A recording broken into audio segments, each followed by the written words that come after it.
Okay, so finally finished, and the video is out now, obviously being created for the ultimate forecast model for Keller Williams market centers. And this is the easiest and most accurate forecast model you can possibly get, because it actually takes your real historical data and actually it applies it to your 2013 forecast. Because what we're going to do is we're going to export your multi-year trends report, which has all of your historical data, all of your conversion ratios in there, all of your company dollar percentage of GCI, expense percent of GCI, all of that data in there. So now this forecast model truly becomes specific to your market center.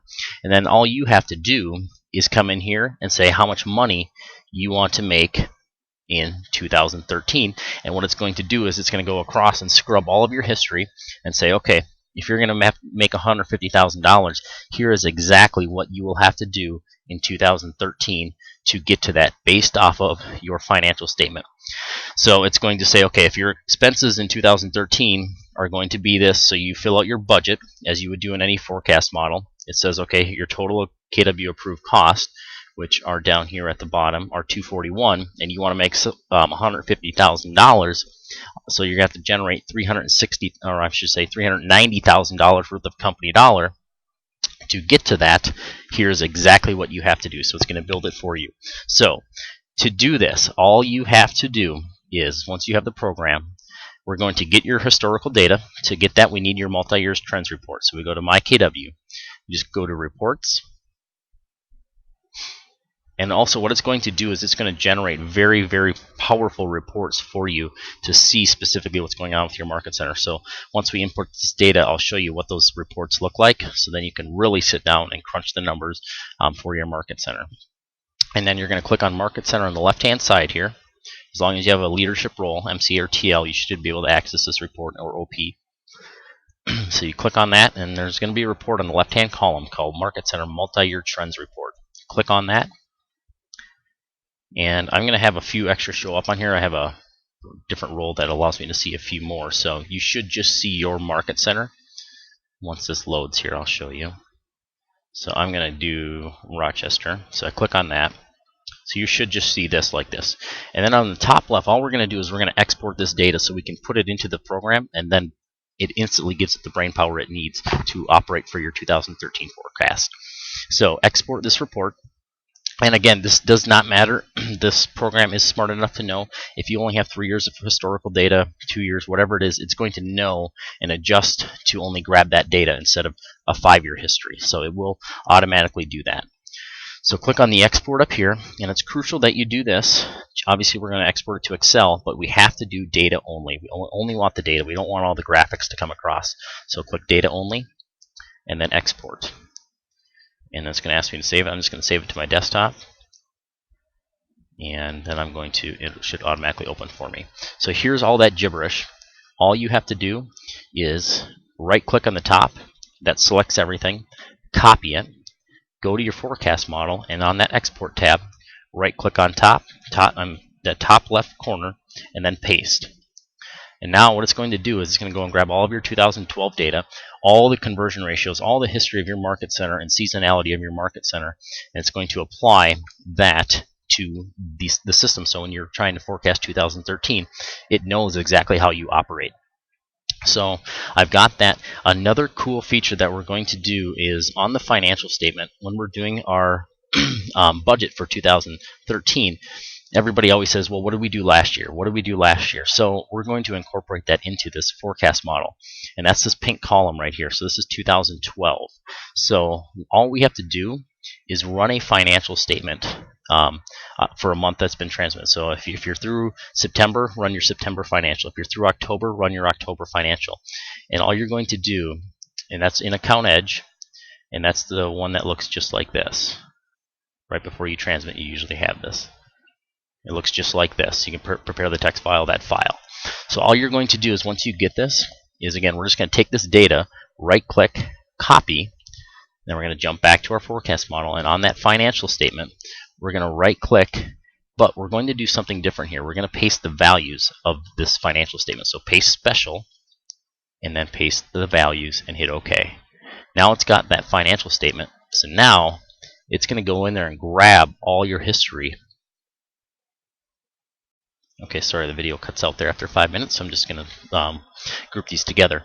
So now I can see my budget this year, and it grabs what I did last year in 2012 in that category. So if it's your financial statement for September, it only has data through September. So what it does is then it says, okay, if you've done this through September, we're going to spread that out throughout the year to get a full 12-month data look. So then we can see that. So then I can say 48. So now I can see I'm up this year. So you can see the stats here on the right-hand side say up, down, up, down, up, down. So when I'm reviewing this, I can quickly see what's going on in my forecast for 2013, see if there's something that should be flagged. It also does the average of each month. So the average of 2012, the average in 2013. So this is what I'm spending each month in these categories on average, and I can see all the categories. It also does my income, so I can see that as well, if I'm up or down. Obviously I'm up because I'm forecasting to increase our business here in 2013. So it generates all that for you, and it's all driven by this. There's two numbers or two things that drive this forecast model: how much you want to make, and then your budget. So what your budget is, obviously then it applies. All right, if you want to make this much money, here's what you need to do. So now I've got a snapshot automatically generated telling me exactly what I'm going to do in 2013: net profit, profit sharing, company dollar, all that information. It actually graphs it all down here. The lighter colored line is 2012. The actual area graph is 2013. I can see my totals year over year. GCI, I'm doing 1.8 million versus 1.6 in 2012, and then so on and so forth with 2013, 2012, and all these other categories. That's all going to generate for you automatically. The other thing too, so obviously you're doing a forecast model, and it's grabbing your historical data, and it really focuses a lot on what you're doing in 2012 to apply to 2013, since that's the closest data possible. And obviously you haven't transmitted October, November, and December, so the forecast model is going to go back a year and put a lot of emphasis on 2011, October, November, December. And the other thing to also note here, those are shaded out here in the bottom 3 months here. If you're doing this forecast model in November where you have already transmitted October data and you export that data in here, it will know that and actually apply 2012 October. So it is going to know exactly what you're pasting in here, so you don't have to do any conversions or anything like that for your forecast model. So I've got it's also going to do 2012 versus 2013, so I can see all of my categories. What did I do in 2012? What am I doing? What am I forecasting for 2013? So I can see, are these really feasible? And I can see a % increase right now in each one of these categories. So it's going to apply that automatically to all of them for me. And I can say, is that actually feasible to go up 18% in these categories? So if I can say, you know what, that's probably not, I might be reaching a little bit. I just go back to my market center info. I'm going to go down to 120,000. Let's see what that looks like. I go year over year, so that's a 9% increase. I can actually see the units and the volume amount that it's going to take to do this. So I can really actually see what's going on in my forecast. Is this a feasible forecast? Because obviously we don't want to set goals that we can't obtain. It's not fun shooting for that. So now it automatically takes your historical data and applies it to your forecast. But we had to put this in here because there always is a request to, you know what, I do think we're going to do better in this month versus what we did in the past. So we do allow you to change your seasonality. Obviously don't recommend it, but you can change it. And what really drives this forecast model is your company dollar. When does your company dollar come in during each month? What percentage do you keep? So in my market center here, 5% of our company dollar comes in January, 8.2 in February, 6.4 in March, and so on down the line. Obviously seasonality plays a little bit of this. Caps play something in this as well. So you can go in and change. So I'm going to change these numbers, and what it's going to do is it's going to then change your entire forecast model automatically for you. So you can change your seasonality. Obviously when you're changing these, you have to make sure that they add up to 100% down at the end. So instead of dropping down from 12 to 4, we're not going to have that crash this year. We've got better coaching, better training in place to prevent that. So that is how I'm justifying that. So you can change your seasonality in your market center, and then that will adjust your numbers accordingly. And again, that will all automatically happen for you. You'll also get your vital signs automatically generated for you for your Okay, back on in here. Okay, so the vital signs will generate for your entire market center as well for all of 2013. So you can look at all of your key factors for 2013. So giving you another step in the data for you to look at and really dissect what's going on in 2013 to really be able to apply the proper forecast to your 2013 year.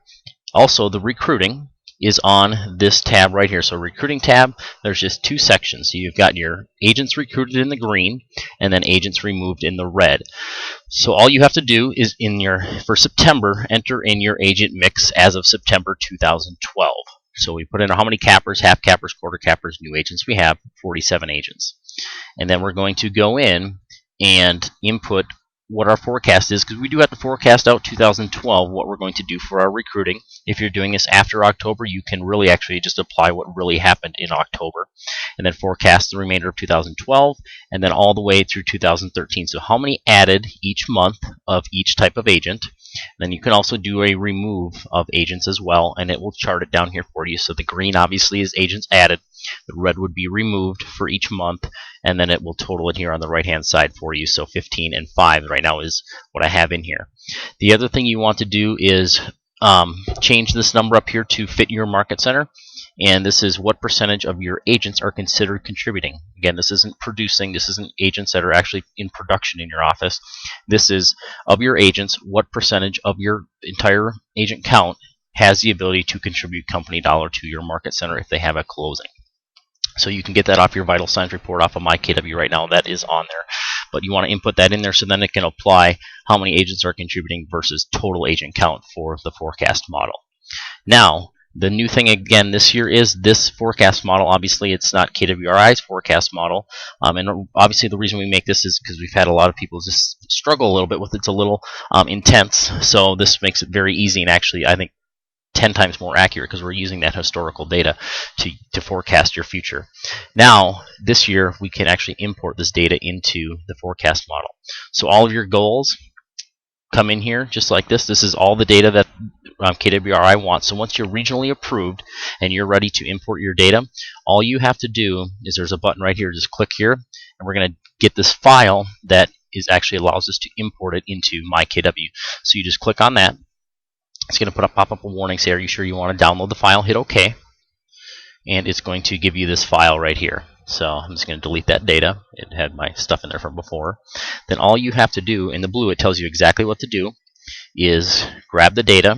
So you just right click, copy, and then jump back to that file that we just opened, paste it in there, and then save it. I'm just going to save it to my desktop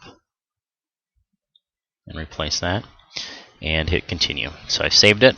And all I do is I log into MYKW, and then I go to my resources, my goal entry, and it'll pop open the area. And then it'll ask for me to choose the file, so I browse, and I save that to my desktop, grab it, hit upload, and now all of my data imports. So if the first is the recruiting, then the production, it's all in here, the financial, it's all in here, and the assumptions where you put in your assumptions. So it's all imported for you, so you don't have to do any data entry this year. So again, all the way back to this forecast model, what we're really looking for here is extremely accurate and easy data and easy manipulation for you. So again, it'll populate everything for you based off of you putting in your export, your financial statement. Everything else will automatically happen. You just have to do your budget and then say, okay, here's my new budget, here's what I want to make. And then it just applies all that historical data and says this is exactly what you have to do to put that amount of money into your pocketbook for the 2013 year. If you have any questions, again, all the support for this being that it is not a KWRI document does have to run through me. It is Calvin Mergen at KW. Right down here is that email address. So again, I recommend just watching the video, seeing exactly what you need to do, and you should be set for 2013. Thank you.